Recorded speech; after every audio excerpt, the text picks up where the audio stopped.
1996, our next speaker faced an 18-year-old Kobe Bryant on the court for the first time. Midway through the game, while playing, Kobe asked him for tips on his jump shot. Kobe scored 33 points that game against his boyhood idol. Michael scored 36 and won the game too. Please welcome Michael Jordan.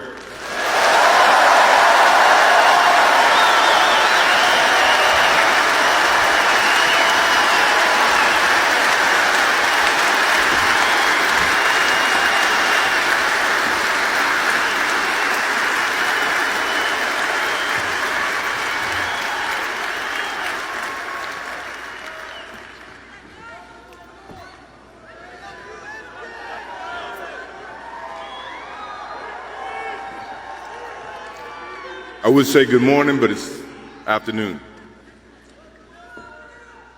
I'm grateful to Vanessa and the Bryant family for the opportunity to speak today. I'm grateful to be here to honor Gigi and celebrate the gift that Kobe gave us all. What he accomplished as a basketball player, as a businessman, and a storyteller, and as a father.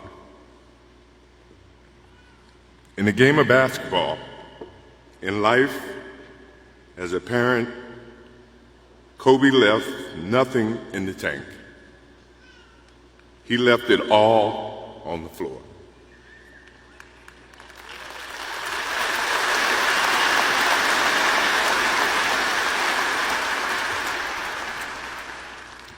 Maybe it surprised people that Kobe and I were very close friends, but we were very close friends.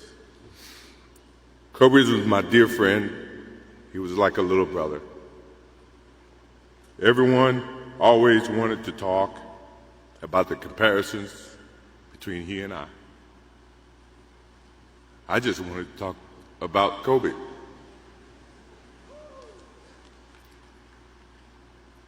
You know, all of us have brothers and sisters, little sisters who, for whatever reason, always tend to get in your stuff, your closet, your shoes, everything. It was a nuisance, if I can say that word. But that nuisance turned into love over a period of time, just because the admiration that they had for you as big brothers or big sisters. The questions, they're wanting to know every little detail about life that they were about to embark on.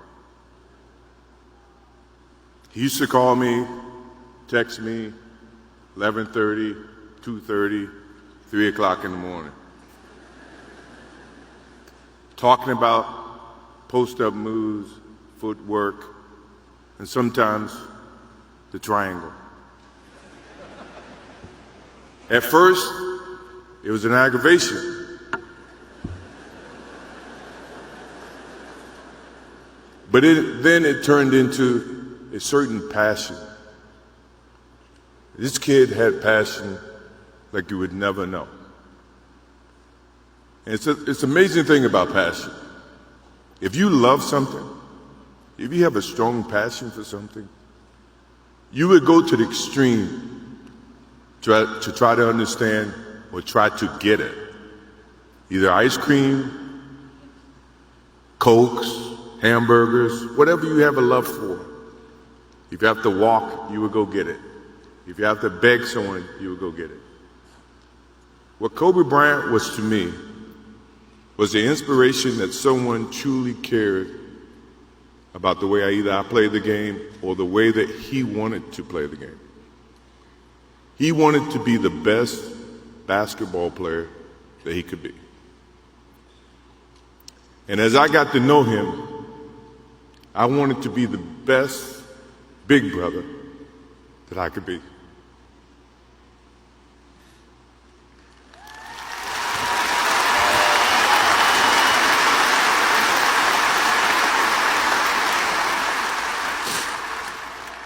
To do that, you have to put up with the aggravation, the late night calls, or the dumb questions. I took great pride as I got to know Kobe Bryant that he was just trying to be a better person, a better basketball player. We talked about business. We talked about family. We talked about everything. And he was just trying to be a better person.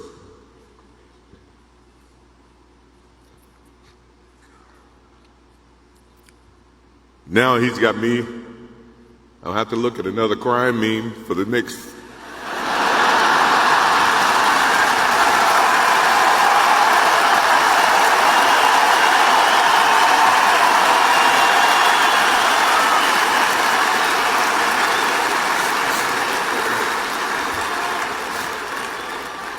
I told my wife I wasn't going to do this because I didn't want to see that for the next 3 or 4 years.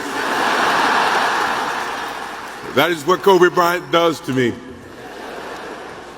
I'm pretty sure Vanessa and his friends all can say the same thing. He knows how to get to you in a way that affects you personally, even though if he's being a pain in the ass.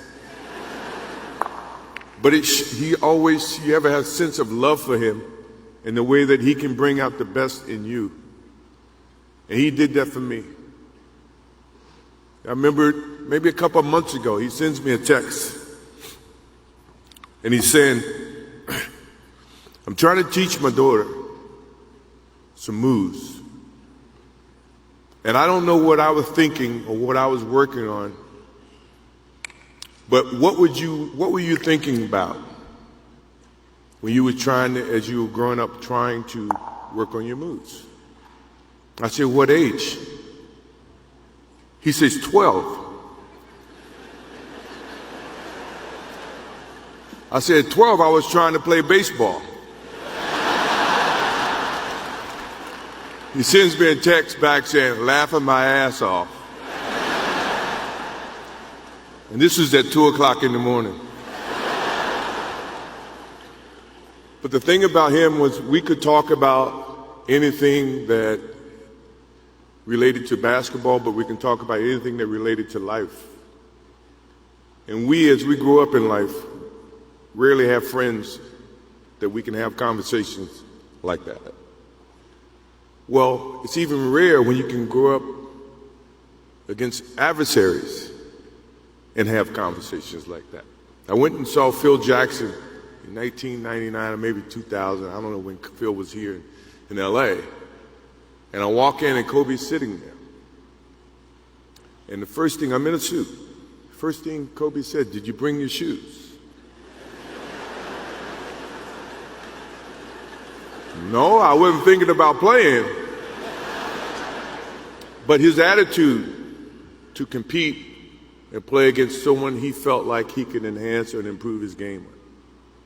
To me, that's what I loved about the kid. Absolutely loved about the kid. No matter where he saw me, it was a challenge. And I admired him because his passion, you rarely see someone who's looking and trying to improve each and every day, not just in sports, but as a parent, as a husband. I am inspired by what he's done and what he shared with Vanessa and what he's shared with his kids. I have a daughter who's 30 I became a grandparent. And I have 2 twins. I have twins at 6.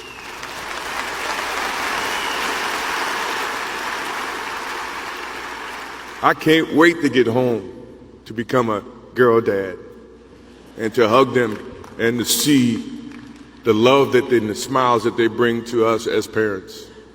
He taught me that just by looking at this tonight, looking at how he responded and reacted with the people that he actually loved. These are the things that we will continue to learn from Kobe Bryant. To Vanessa, Natalia, Bianca, Capri, my wife and I will keep you close in our hearts and our prayers. We will always be here for you, always. I also want to offer our condolences and support to all the families affected by this enormous tragedy. Kobe gave every last ounce of himself to whatever he was doing. After basketball, he showed a creative side to himself that I didn't think any of us knew he had. In retirement, he seemed so happy. He found new passions, and he continued to give back as a coach in his community. More importantly, he was an amazing dad, amazing husband, who dedicated himself to his family and who loved his daughters with all his heart. Kobe never left anything on the court. And I think that's what he would want for us to do. No one knows how much time we have. That's why we must live in the moment. We must enjoy the moment. We must reach and see and spend as much time as we can with our families and friends and the people that we absolutely love. To live in the moment means to enjoy each and every one that we come in contact with. When Kobe Bryant died, a piece of me died. And as I look in this arena and across the globe, a piece of you died, or else you wouldn't be here. Those are the memories that we have to live with and we learn from. I promise you, from this day forward, I will live with the memories of knowing that I had a little brother that I tried to help in every way I could. Please rest in peace, little brother.